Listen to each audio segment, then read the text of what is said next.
ఆలోచించాడు. ఎట్లా ఆలోచన కలిగితే కదా పద్యం పారేది అనుకున్నాడు. భగవంతుడికి తన మనస్సుని సమర్పించుకున్నాడు.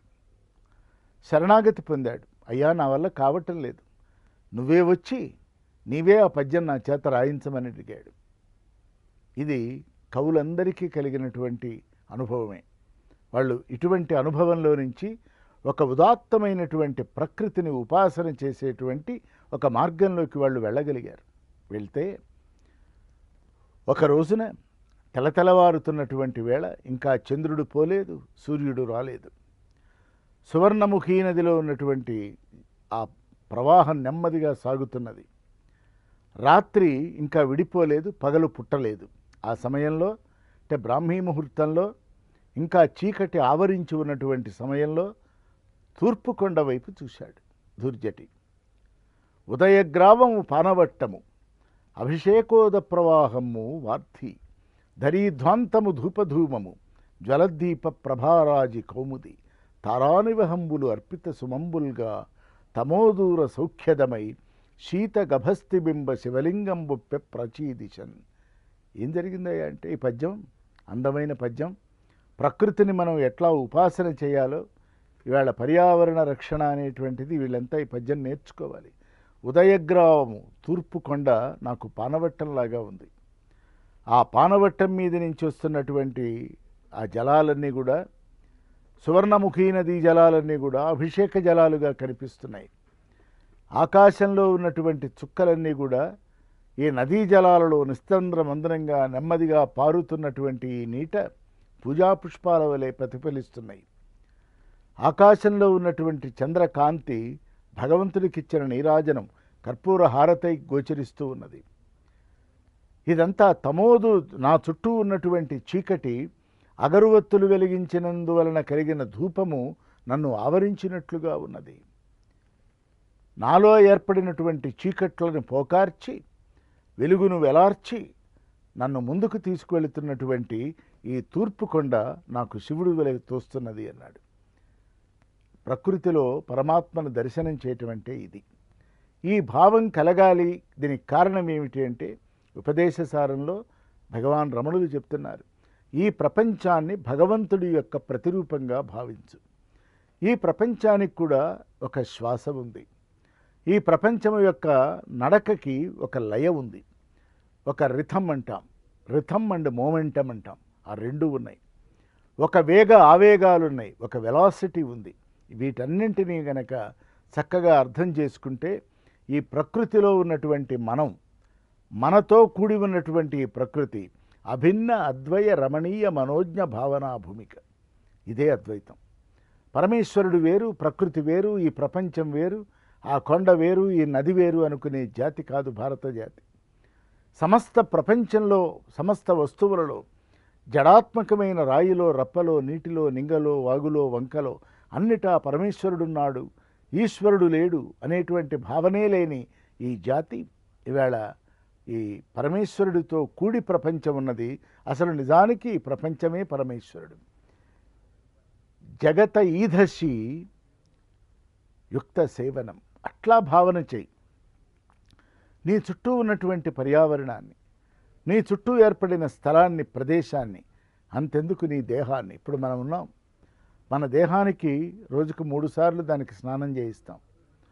పొద్దున వేసుకున్న బట్టలు మధ్యాహ్నం వేసుకోం, మధ్యాహ్నం వేసుకున్నవి సాయంత్రం వేసుకోం. ఇది నిత్యము జరిగేటువంటి ఒక అద్భుత ప్రక్రియ. దేహాన్ని శుభ్రపరచుకున్నంత శ్రద్ధ ప్రదేశాన్ని శుభ్రపరచడంలో మనకు లేదు. ఎక్కడా నలుసు మట్టి లేకుండా, ఎక్కడా నలుసు కల్మషం లేకుండా మన చుట్టూ ఉన్నది భగవంతుడు ఉన్నాడు. అంతెందుకు, మనల్ని ఎవరో వారింటికి పిలిచారు మనని అనుకుందాం, వెళ్ళాం. మనం వస్తాము అని తెలియగానే ఇంటి ఇల్లాలు, గృహమేధి అంటే యజమాని, ఇద్దరూ కలిసి డ్రాయింగ్ రూమ్ అంతా అద్భుతంగా తీర్చిదిద్దుతారు. అస్తవ్యస్తంగా ఉన్నటువంటి వాటిన్నింటినీ క్రమంగా పెడతారు. దానికి ఒక సౌందర్యాన్ని ఇనుమడింపజేస్తారు. అగరువత్తులు వెలిగిస్తారు. లైట్లు పనిచేస్తున్నాయా లేదా చూస్తారు.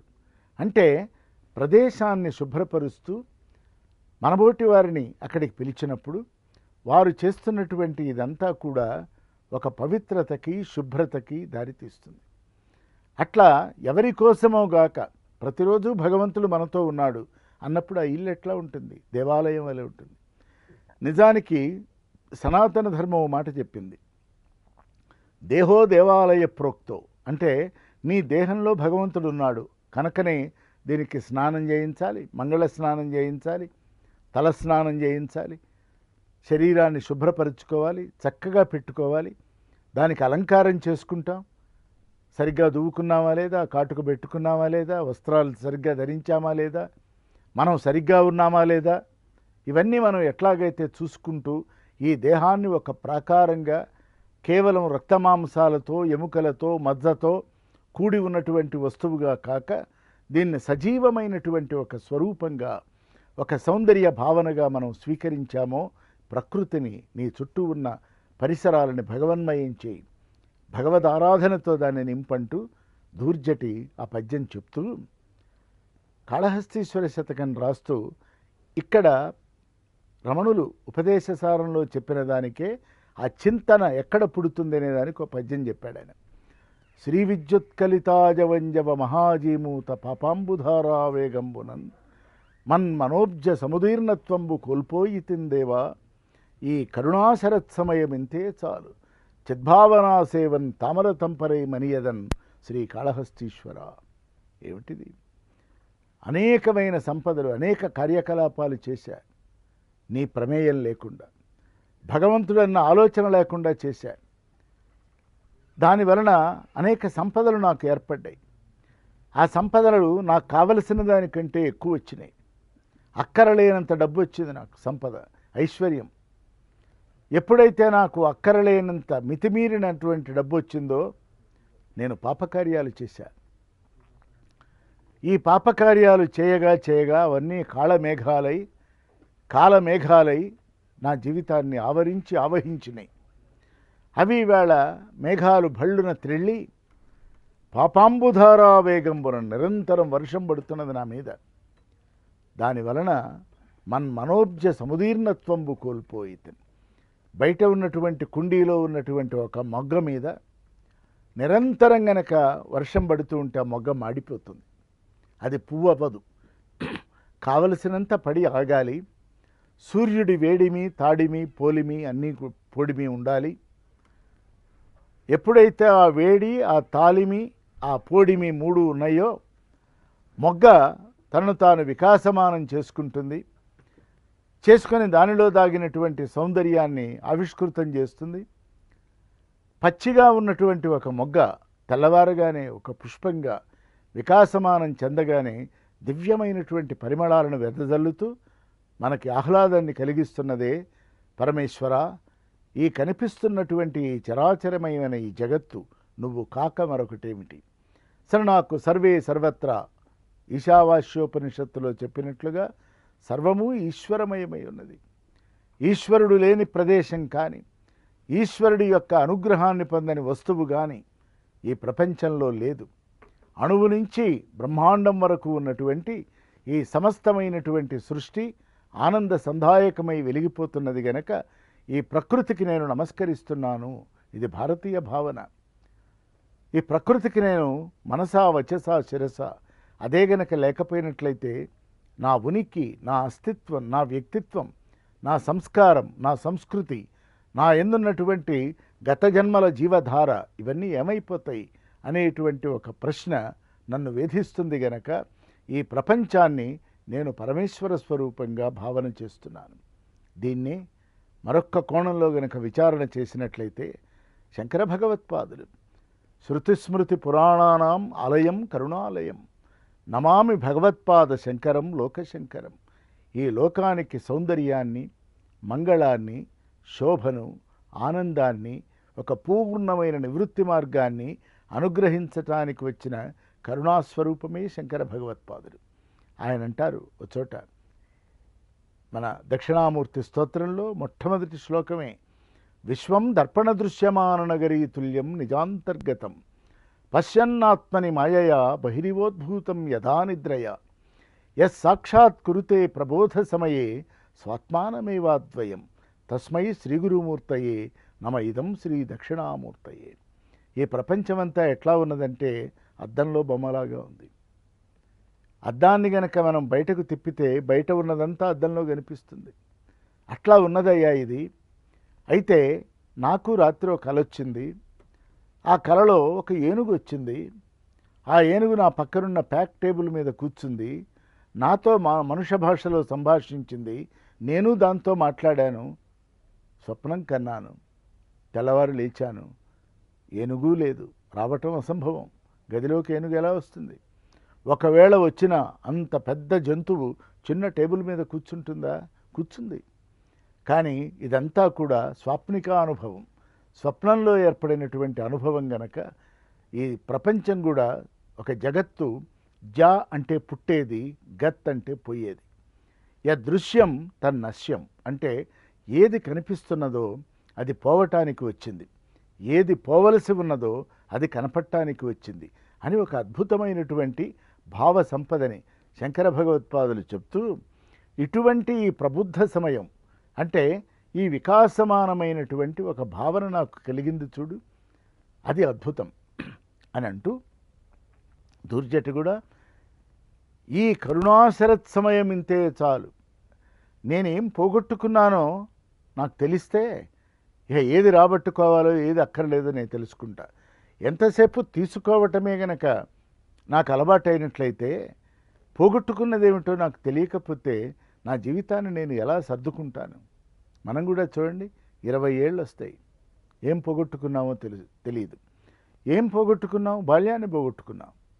యవ్వనంలోకి వచ్చాం, కౌమారాన్ని పోగొట్టుకున్నాం. మధ్య వయస్సులోకి వచ్చాం, యవ్వనాన్ని పోగొట్టుకున్నాం. వృద్ధాప్యంలోకి వచ్చాం, మధ్య వయస్సు పోయింది. పోగొట్టుకోవటం అంటే నువ్వు పోగొట్టుకోలే, ప్రకృతిలో జరిగే క్రమ పరిణామ దశ ఇది. ఈ పరమాద్భుతమైనటువంటి కవితా సౌందర్యాన్ని ఒక దుర్జటి కానీ, శంకర భగవత్పాదులు కానీ, ఇదిగో జ్ఞానస్వరూపులైనటువంటి భగవాన్ శ్రీ రమణులు కానీ, జగత ఈధశి, జగత్తుతో కూడినటువంటి ఈశ్వరుణ్ణి పూజ చేయి. యుక్త సేవనం చేస్తూ చేస్తూ అష్ట విధాలుగా ఉన్నటువంటి అష్టదళ పద్మంగా ఉన్నటువంటి నీ దేహాన్ని దేవాలయంగా, దేవాలయంలో నీలో ఉన్నటువంటి ఆత్మని దైవంగా, ఆ దైవమే నీవుగా, నీకంటే దైవం భిన్నం కాదనేటువంటి త్వమేవాహం న సంశయ. పరమేశ్వర, ఇవాళ అర్థమైందయ్యా, నీకు నాకు ఏం తేడా లేదు, నువ్వు నేను ఒకటి. నిజమేనా? మనము భగవంతుడు ఒకటేనా అంటే ఒక రకంగా ఒకటే. ఎప్పుడు ఆ స్థాయికి వెళ్ళినప్పుడు, రామాయణంలో రావణవధ అయిపోయిన తర్వాత, శ్రీరామచంద్రుడు పట్టాభిషేకం అయిన తర్వాత, ఆంజనేయ స్వామి రాముడు కలిసి కాసేపు మాట్లాడుకున్నప్పుడు, పాత స్మృతులన్నీ కూడా ఒక్కసారి తలుచుకున్నప్పుడు, హనుమ మొట్టమొదటిసారి మనం కలుసుకున్నప్పుడు ఏమనిపించింది అని అడిగాడు. ఆ తర్వాత ఏమనిపిస్తున్నది రెండో ప్రశ్న వేశాడు. రామ, కిష్కింధలో మొట్టమొదటిసారి నీ దర్శనం చేసుకున్నప్పుడు నీవు దశరథ రాజకుమారుడైన రామచంద్రుడివి, నేను సుగ్రీవుడి బంటుని, సుగ్రీవుడి మంత్రిని. అప్పుడు నేను ఆంజనేయుడిని. నీ పేరు రాముడు, నా పేరు ఆంజనేయుడు. నీవు రాజకుమారుడివి, నేను ఇక్కడ ఒక మంత్రిని. నీతో కలిసి 4 అడుగులు వేశాను. సీతమ్మ వారి యొక్క అన్వేషణలో, రామకార్యంలో భుజం భుజం కలిపినట్లుగా నీ అడుగుజాడలలో, నీ ఆజ్ఞలో, నీ కనుసన్నలలో నా జీవితాన్ని నేను గడిపాను. అప్పుడు ఏమైందంటే, నీవు రాజువైనావు, నేను బంటునైనాను. అయితే శ్రీరామచంద్ర పదపద్మాధీన చేతస్కమైనటువంటి, అంటే నిరంతరము నీ పాదాలని, నిరంతరము నీ నామాన్ని రోమరోమాన నిలుపుకున్న కారణంగా రామా, ఇవాళ నీకు నాకు తేడా లేదు. ఆంజనేయుడంటూ ఒకడు లేడు, రాముడంటూ మరొకడు లేడు. మనిద్దరికీ ఉన్నటువంటి ఈ అభేదమే పూర్ణాద్వైతమై భాషిస్తున్నది. త్వమేవాహం న సంశయ, త్వమేవా అహం, నువ్వే నేను, నేనే నువ్వు. ఇటువంటి ఈ భావన నిజానికి హుయామయ్య అనేటువంటి ఒక ప్రశ్న ఎక్కడైతే చింతన పుట్టిందో, ఆ పుట్టిన చోటు నుంచి భగవాన్ రమణులు మనల్ని పరమ రమణీయార్ద్రంగా దీని నుంచి ప్రపంచం వైపు నడిపిస్తూ ఈ ప్రపంచాన్ని పరమేశ్వరుడిగా భావించమని చెప్తున్నారు.